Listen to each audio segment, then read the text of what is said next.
ఎన్నో జన్మల పుణ్యఫలం మానవ జీవితం. అటువంటి మానవ జీవితాన్ని చేజేతులారా పాడు చేసుకుని చింతించవద్దని పాటంశెట్టి సూర్యచంద్ర కోరారు.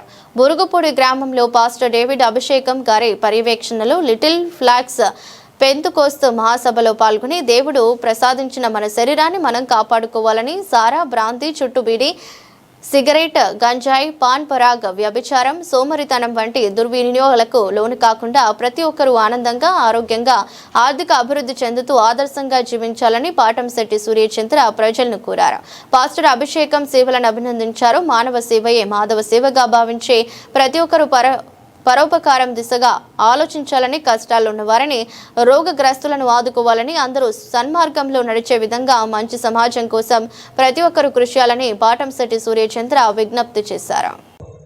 ప్రేమతో ఆప్యాయంగా మీ అందరి ఇంటిలోని ఒక బిడ్డ వలె ఆదరిస్తున్నటువంటి ఇక్కడ ముందున్నటువంటి అక్క చెల్లెమ్మలకు, అన్నతమ్ముళ్లకు ప్రతి ఒక్కరికి కూడా హృదయపూర్వక కృతజ్ఞతలు తెలియజేస్తున్నాను.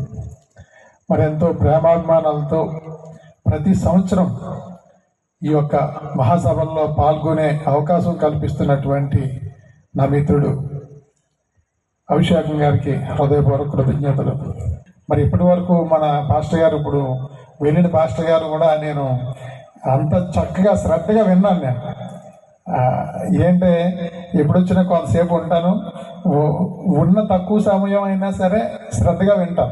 ఆయన చెప్పింది కూడా అదే, మానవ జీవితం గురించి, ఆత్మీయ జీవితం గురించి వాడబడి అన్నీ చెప్పారు ఆయన.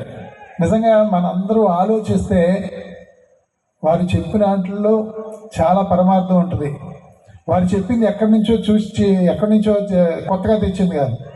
బైబిల్లో ఉన్నటువంటి ఆ పేజీల్లో, పలానా పేజీలో పలానా లైన్లో ఉన్నది చదవండి అని చెప్పేసి అది వివరించారు. ఆయన చెప్పిందంతా దేవుడు చెప్పింది ఆయన చెప్పారు.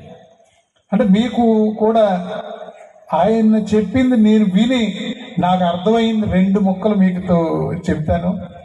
ఆయన చెప్పింది వాడ గురించి చెప్పారు. వాడ జీవితం, మానవ జీవితం గురించి నేను చెప్పింది దయచేసి మీరు అర్థం చేసుకోవాలి. ఆ వాడకి ఒక చిల్లు పడితే మనం ఏం చేస్తామండి? అయ్యయ్యో చిల్లు పడిపోయింది అని చెప్పేసి మనం వాడ మునిగిపోకుండా మనం వచ్చే నీళ్లు మనం కూడా తోడి బయట పోస్తాం, వాడ మునిగిపోకుండా. 2 చిల్లులు పడితే ఇంకా ఎక్కువ నీరు వస్తుంది, ఇంకా స్పీడ్గా తోడాలి. 3 చిల్లులు పడితే, 4 చిల్లులు పడితే మనం తోడలేము. అవునా కాదా? ఆ చిల్లులు ఎవరు పెట్టుకుంటున్నారు? దేవుడు పెట్టలేదు, మనమే పెట్టుకుంటున్నాం మన వాడకి చిల్లులు. దయచేసి అందరూ అర్థం చేసుకోండి. వాడకి చిల్లులు మనమే పెట్టుకుంటున్నాం, మన జీవితాన్ని మనమే పాడు చేసుకుంటున్నాం, మన శరీరాన్ని మనమే నాశనం చేసుకుంటున్నాం.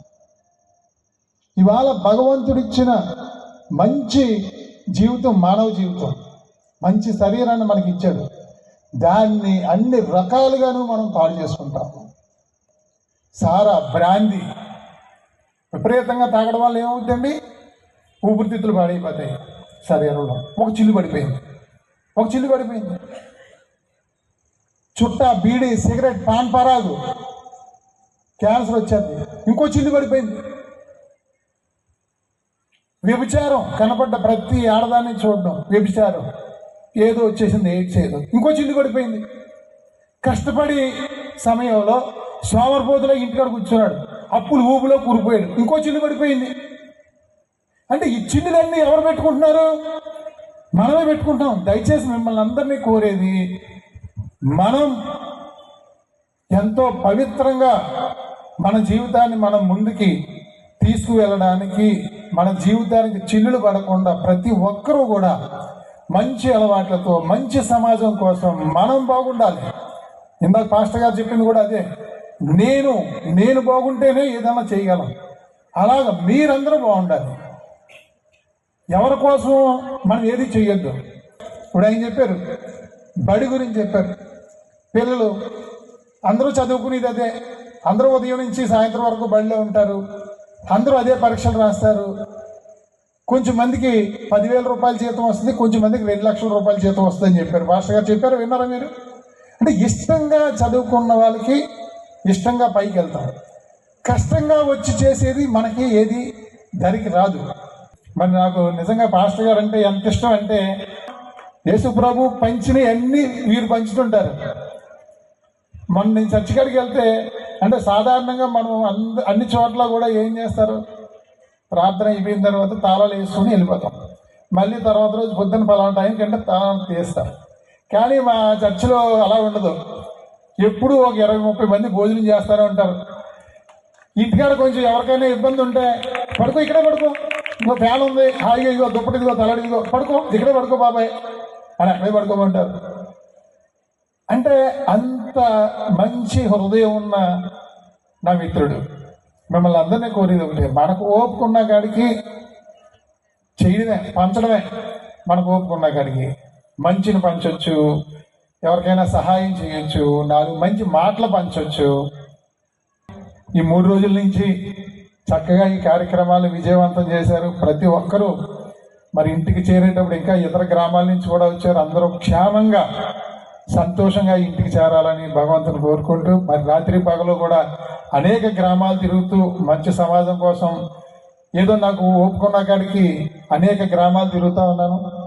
నా భార్య శ్రీదేవి, నేను, నా మిత్రుడు కూడా మాకు మంచి ఆరోగ్యం, శక్తి యేసు ప్రభు ప్రసాదించాలని కోరుకుంటూ థ్యాంక్ యూ అమ్మా. సెలవు. స్తోత్రములు, వందనములు ప్రభా. సకలాశీర్వాదములకు కారణభూతులైన మా ప్రియ పరలోకపు తండ్రి, మీ ఘనమైన నామాన్ని బట్టి మీకు వందనాలు. సహోదరుడి కోసం మేము ప్రార్థన చేస్తున్నాం. నీ కుమారుడిలో ఉన్నటువంటి ప్రభా హృదయ వాంఛలు తీర్చమని ప్రార్థన చేస్తున్నాం. నీ కుమారుడు పడుతున్న ప్రయాసములకు తగిన ప్రతిఫలము కూడా దయచేయమని ప్రార్థన చేస్తున్నాం. నీ కుమారుడికి నూతన శక్తిని, నూతన బలమును, నూతన ఆరోగ్యం దయచేయి. విశ్వాసమును, నమ్మకమును కలిగించి ఇలువైన ఆత్మకు రక్షణ భాగ్యం కూడా దయచేయి. తోడయుండి దీవించమని యేసు నామములో చున్నాం పరమ తండ్రి, ఆమేన్.